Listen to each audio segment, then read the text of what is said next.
नमस्कार विद्यार्थी मित्रांनो, अभ्यास मित्र परिवारामध्ये तुम्हा सर्वांचं स्वागत आहे. मित्रांनो, आज आपण 9 मार्च 2026 रोजीच्या चालू घडामोडीचा अभ्यास करणार आहोत. लेक्चर सुरू करूया मग. मित्रांनो, लेक्चर सुरू करण्यापूर्वी 25% डिस्काउंट आज आपल्या ॲपवर तुम्हाला बघायला मिळेल. जागतिक महिला दिनानिमित्त आपण हे डिस्काउंट ठेवलं होतं.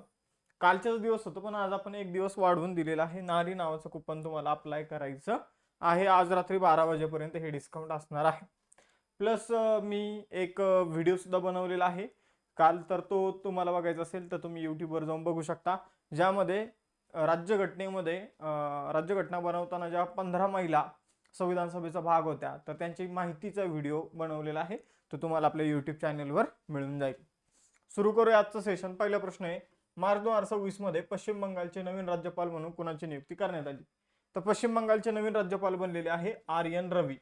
आर.एन. रवी पहिले तामिळनाडू राज्याचे राज्यपाल बनले होते. कोणत्या राज्याचे?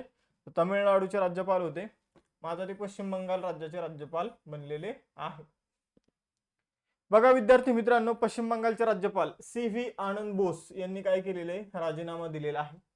मग त्यामुळे जर बघितलं तर त्यांची जागा आता कोणी घेतलेली आहे? तर आर.एन. रवी यांनी त्यांची जागा घेतलेली. ते पूर्वीचे तामिळनाडू राज्याचे राज्यपाल होते.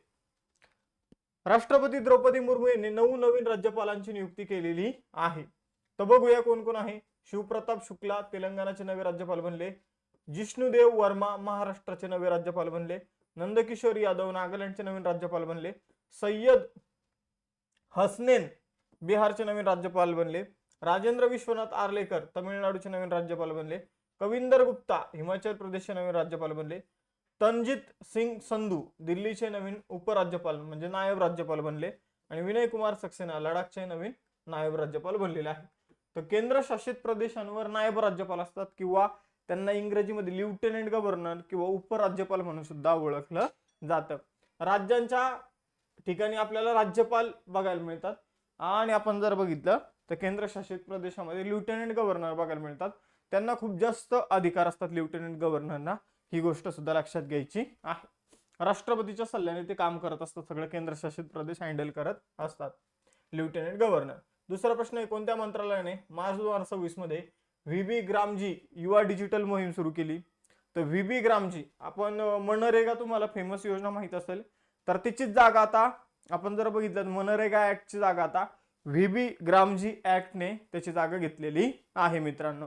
तर आपण जर बघितलं तर मनरेगा किंवा व्ही.बी. ग्रामजी ऍक्ट जो आहे तो ग्रामीण विकास मंत्रालयाशी संबंधित आहे. मग ग्रामीण विकास मंत्रालयानेच मार्च 2026 मध्ये व्ही.बी. ग्रामजी युवा डिजिटल मोहीम सुरू केली आहे मित्रांनो. आता व्ही.बी. ग्रामजीचा फुल फॉर्म काय आहे? विकसित भारत गॅरंटी फॉर रोजगार अँड आजीविका मिशन ग्रामीण असा याचा फुल फॉर्म आहे. आपण जर बघितलं मित्रांनो तर ग्रामीण विकास मंत्रालयाने देशव्यापी व्ही.बी. ग्रामजी असं ते आहे. व्ही.बी. ग्रामजी युवा डिजिटल अभियान जे आहे ते सुरू केलेलं आहे. विकसित भारत ग्रामीण रोजगार आणि उपजीविका अभियान कायदा 2025 बद्दल जनजागृती वाढवणे हा त्या पाठीमागे उद्देश आहे. म्हणजे जो मनरेगाच्या जागी जो काही ऍक्ट करण्यात आलेला आहे, विकसित भारत गॅरंटी फॉर रोजगार आजीविका मिशन ग्रामीण, तर हा जो ऍक्ट करण्यात आलेला आहे याच प्रमोशनसाठी आपण जर बघितलं तर युवा डिजिटल अभियान जे आहे ते सुरू करण्यात आलेले आहे ग्रामीण विकास मंत्रालयाच्या माध्यमातून. तर ही गोष्ट लक्षात घ्यायची आहे.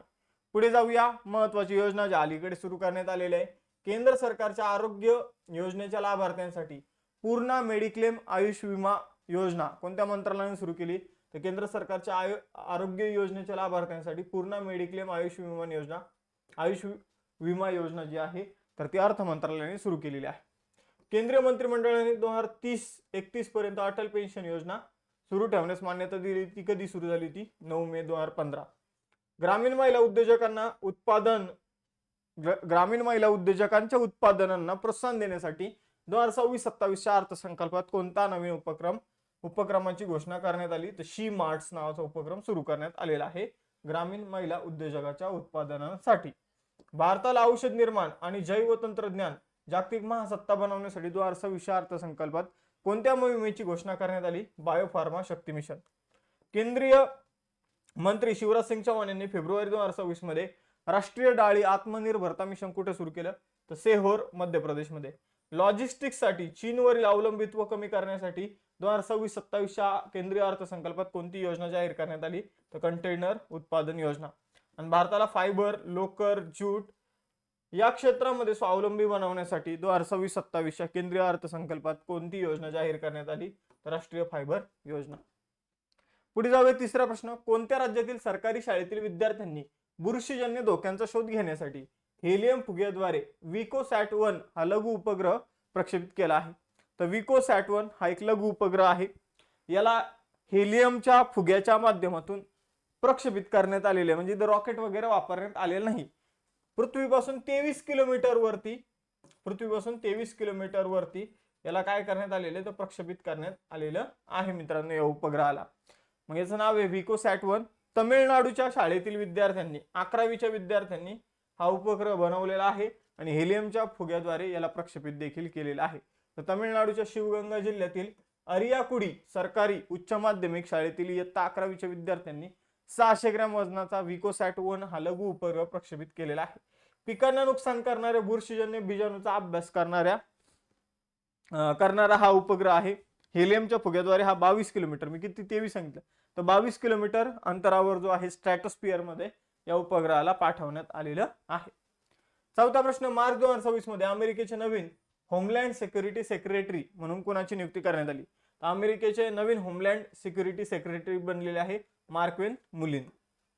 मार्कवेन मुलिन यांनी कोणाची जागा घेतलेली आहे? तर क्रिस्टी नोएम यांची जागा घेतलेली आहे. आपण जर बघितलं ही नियुक्ती 31 मार्च 2026 पासून लागू होणार आहे. युनायटेड स्टेट्सचा चर्चेमध्ये, कारण युद्ध सुरू आहे अमेरिका आणि इराणचं. वॉशिंग्टन DC राजधानी आहे. US डॉलर चलन आहे. उत्तर अमेरिका खंडामध्ये येतो.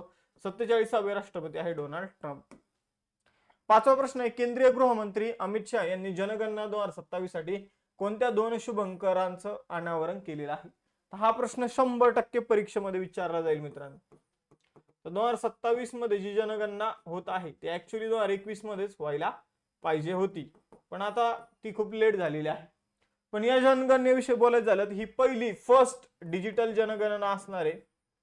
त्यानंतर पहिली फर्स्ट जातीच्या आधारावर होणारी जनगणना असणार आहे. एकूणातील 16वी जनगणना असणार आहे. तर स्वातंत्र्यानंतरची 8वी जनगणना असणार आहे. या जनगणनेसाठी 2 शुभंकर इथं मॅस्कॉट जे आहे ते लॉन्च करण्यात आलेले. मुलगी जी असेल तिचं नाव असणार प्रगती आणि मुलाचं नाव असणार आहे विकास. तर प्रगती आणि विकास हे शुभंकर आहे. बाकी ही जनगणना पहिली डिजिटल जात आधारित आहे. आपण जर बघितलं तर एकूणातील स्वातंत्र्यानंतरची 8वी आणि एकूणातील 16वी जनगणना आहे. पुढील प्रश्न. मार्च 2026 मध्ये कोणत्या अमेरिकन विद्यापीठात महात्मा गांधीजींच्या अर्धपुतळ्याचं पहिल्यांदा अनावरण करण्यात आलं? तर महात्मा गांधीजींच्या पुतळ्याचं अनावरण जे आहे ते मोटाना विद्यापीठामध्ये करण्यात आलेलं आहे. तर मोटाना विद्यापीठ जे आहे तर आपण जर बघितलं तर अमेरिकेमधलं हे विद्यापीठ आहे मोटाना राज्यामध्येच.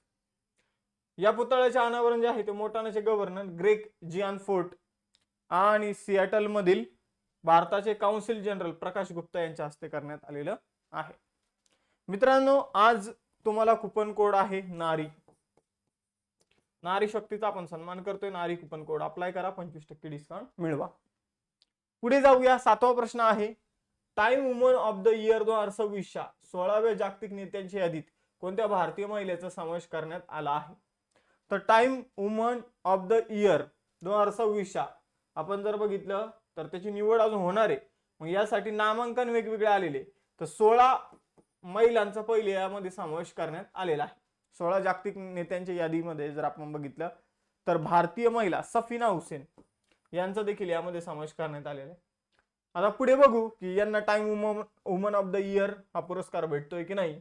तर यांची एक महत्वाची संस्था आहे एज्युकेट गर्ल, जिला रॅमन मॅग्सेसे पुरस्कार देखील मिळालेला आहे. तर ही बाब लक्षात ठेवायची आहे. एज्युकेट गर्ल्सच्या संस्थापक आहे सफीना हुसेन. यांना नामांकन मिळालेले टाइम मासिकाच्या Time woman of the year साठी. अजून पुरस्कार नाही मिळाला. पुरस्कार मिळाल्यावर बघू. 2025 मध्ये त्यांचे एज्युकेट गर्ल्स या संस्थेला रॅमन मॅग्सेसे पुरस्कार मिळालेला आहे आणि हा पुरस्कार जिंकणारी ती पहिली संस्था बनलेली आहे. विनोबा भावे रॅमन मॅग्सेसे पुरस्कार जिंकणारी पहिली व्यक्ती, पहिली संस्था बनली एज्युकेट गर्ल. 8वा प्रश्न आहे. जानेवारी फेब्रुवारी 2026 दरम्यान भारतातील कोणतं राज्य मृत व्यक्तीने अवयवदान करण्याच्या बाबतीत आघाडीवर आहे? तर मृत व्यक्तीच्या अवयवदानाच्या बाबतीत जर बघितलं तर तमिळनाडू राज्य आघाडीवर आहे. तमिळनाडू टॉपला आहे. पुढे जाऊया. 9वा प्रश्न, हत्ती रिसाला महोत्सव.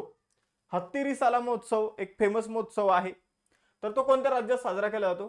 तर हत्ती रिसाला महोत्सव महाराष्ट्रामध्ये जालन्यामध्ये सेलिब्रेट केला जाणारा महोत्सव आहे.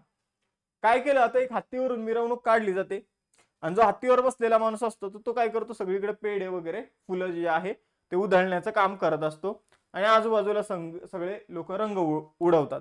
तर जालन्याचं जे काही वैभव होतं किंवा जे काही आपण जर बघितलं तर यामध्ये सगळे जाती धर्माचे लोक सुद्धा एकत्र येतात.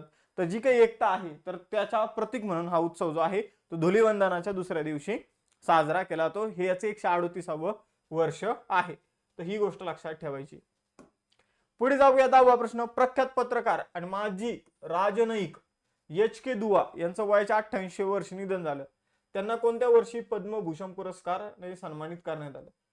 तर एच.के. दुआ यांना आपण जर बघितलं तर 2008 मध्ये पद्मभूषण पुरस्काराने सन्मानित करण्यात आलेलं होतं.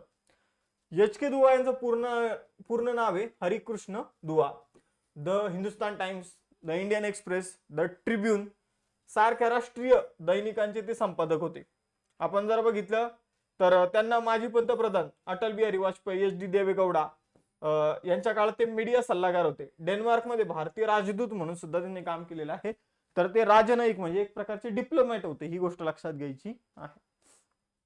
11वा प्रश्न, युनायटेड नेशन वुमन्सच्या अहवालानुसार जागतिक स्तरावर पुरुषांच्या तुलनेत महिलांना किती कायदेशीर अधिकार आहेत? तर जागतिक स्तरावर पुरुषांच्या तुलनेत महिलांना युनायटेड नेशन वुमनच्या अहवालानुसार 64% कायदेशीर अधिकार आहेत मित्रांनो. आता यामध्ये काही इतर गोष्टी पण आपल्याला बघायला मिळतात. या अहवालामध्ये 54% देशांमध्ये बलात्काराची कायदेशीर व्याख्या संमतीवर आधारित नाही अशी आहे. जवळजवळ 3/3 देश अजूनही बालविवाहाला परवानगी देतात. 44% देशांमध्ये समान कामासाठी समान वेतनाची तरतूद नाहीये. आपल्या देशामध्ये समान कामासाठी समान वेतनाची तरतूद भारतीय राज्यघटनेच्या कोणत्या कलमामध्ये हे तुम्हाला सांगायचं? मी तुम्हाला एवढं सांगतो की मार्गदर्शक तत्वाचं ते कलम आहे. मग ते कलम कोणतं आहे हे पण मी तुम्हाला सांगतो. 39 मध्ये 39च्या आतमध्ये कितवं कलम आहे? 39 मध्ये 6 उपकलम आहे, ABCDEF. तर त्यामध्ये कोणतं आहे? 39 कितवं आहे समान कामासाठी समान वेतन हे तुम्ही मला सांगा. 12वा प्रश्न आहे, मार्च 2026 मध्ये भारतातील एका रासायनिक युनिट मधून ऑलियम गॅसची मोठी गळती कुठे झाली? तर ऑलियम हा विषारी स्फोटक प्रकारचा गॅस आहे, स्फोटकांमध्ये वापरला तो. याची गळती जी आहे ती पालघर महाराष्ट्रामध्ये झालेली आहे. तर तारापूर औद्योगिक क्षेत्राभोवती आपण जर बघितलं तर एका रासायनिक कारखान्यातून ऑलियम वायूची गळती झालेली आहे. मग वायूची गळती खूप डेंजर असते. भोपाळमध्ये मिथाइल आयसोसायनेट गॅसची गळती झाली होती. हजारो लोकांचा मृत्यू झाला होता. बरेचसे लोक अपंग झाले होते. तो ऑलियम जर बघितलं, फ्युमिंग सल्फ्युरिक ऍसिड हे अत्यंत विषारी रसायन आहे, स्फोटक आहे. तर आपण जर बघितलं तर हे खूप डेंजर असतं. पण लवकरच या गळतीवर काय करण्यात आलेलं आहे, तो उपाययोजना करण्यात आलेल्या आहे. आजचे टेस्ट क्वेश्चन बघण्या अगोदर 25% डिस्काउंट आज आहे. नारी नावाचं कुपन आहे. तर हे आज रात्री 12 वाजेपर्यंत तुम्हाला ऍप्लिकेशनवर बघायला मिळेल. सफिना हुसेन यांच्या संस्थेत तुम्हाला नाव सांगायचंय. त्यानंतर पालघर महाराष्ट्रामध्ये कोणत्या वायूची गळती झाली हे तुम्हाला सांगायचंय. आर.एन. रवी कोणत्या राज्याचे राज्यपाल बनले हे सुद्धा सांगायचं आहे. आणि हत्ती रिसाला महोत्सव कुठे होतो तर ते पण तुम्ही मला सांगा. आय होप आजचा लेक्चर तुम्हाला आवडला असेल. लेक्चर आवडला असल्यास लेक्चर लाईक, चॅनलला सबस्क्राईब करायला विसरू नका. थांबूया इथे, भेटूया नेक्स्ट सेशन मध्ये. चलो बाय बाय, जय हिंद.